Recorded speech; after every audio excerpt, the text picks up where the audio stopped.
Alors, bienvenue dans un musée vraiment pas comme les autres. Un lieu qui n'est pas bâti avec de la pierre, non, mais avec quelque chose de bien plus puissant.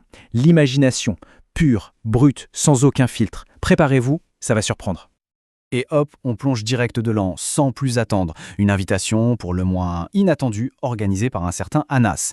Un département entier dédié à des tortues volantes, ça pique la curiosité, c'est sûr. Mais avant de s'aventurer plus loin, il faut quand même rendre hommage aux créateurs. Toute cette collection, c'est le fruit de l'imagination débordante des élèves de 5e 3 et 5e 4. Alors allons voir ce qu'ils nous ont concocté. Bon, nous voilà dans la toute première aile du musée. Et là, attention, les lois de la nature, on les oublie. Bienvenue dans la galerie des créatures qui défient absolument toute logique. Et on la retrouve, la fameuse star de cette première expo. Une tortue, oui, mais pas n'importe laquelle. Celle-ci, elle a une sacrée histoire de voyage et d'aventure à nous raconter. Et c'est là que c'est génial en fait.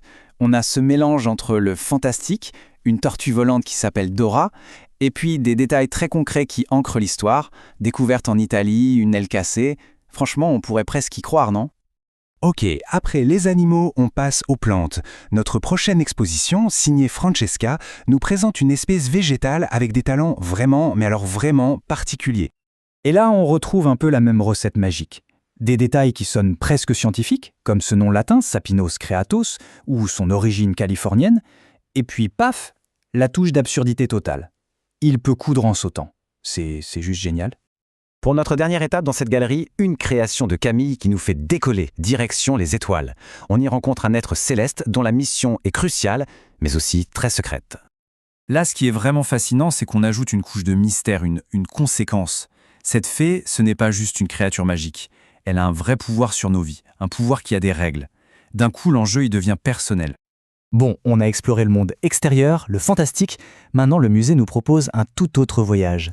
Un voyage intérieur. On entre dans un hall où les miroirs ne reflètent pas juste des images, mais l'idée même de ce que ça veut dire, être soi.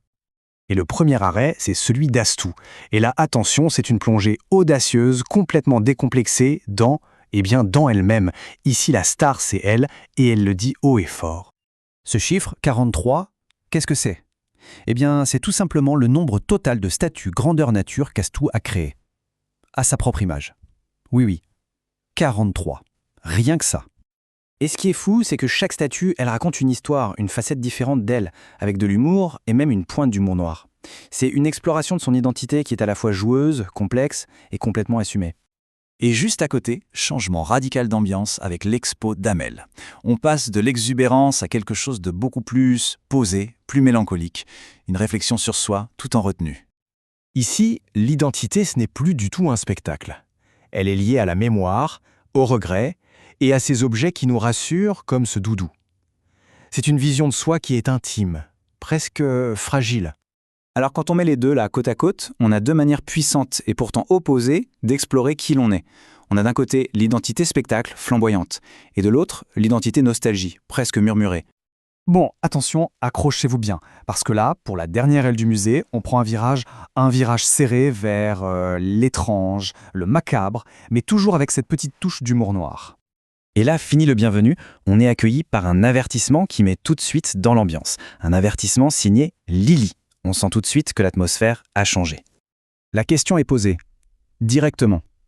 C'est un moment de pause, un moment pour se demander si on est vraiment prêt pour la suite.